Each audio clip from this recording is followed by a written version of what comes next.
ఎంతో నిక్కచ్చిగా మాట్లాడగలిగే మనిషి. కృష్ణరాజు గారు అంటే అపారమైన ప్రేమ. ఎన్నో సినిమాలు చేశారు కృష్ణరాజు గారితో. లాస్ట్లో మా నాన్న పెళ్ళి కూడా ఎంతో అద్భుతంగా నటించి ఆయన పేరు తెచ్చుకున్నారు.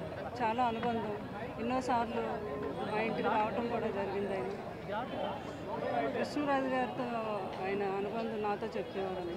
అమ్మ అప్పుడు నేను ఎన్నో సినిమాలు యాక్ట్ చేస్తున్నాను, కృష్ణరాజు గారు నన్ను పిలిపించి నా సినిమాలో యాక్ట్ చేయాలని చెప్పారు.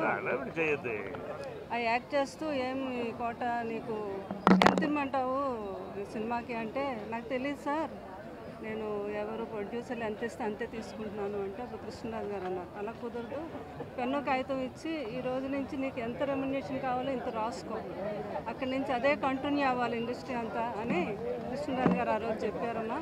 ఆ రోజు నుంచి నేను అలా కంటిన్యూ అయిపోయిన. అంత మంచి గొప్ప వ్యక్తి అయినా అంత సపోర్ట్ ఇచ్చారు నాకు అని చెప్పడం జరిగింది.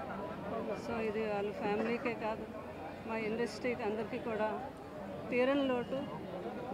లాస్ట్ ఇయర్ నేను మామిడి పళ్ళు పంపిస్తే, ప్రతి సంవత్సరం మామిడి పళ్ళు పంపించడం అలవాటు కృష్ణరాజు గారు.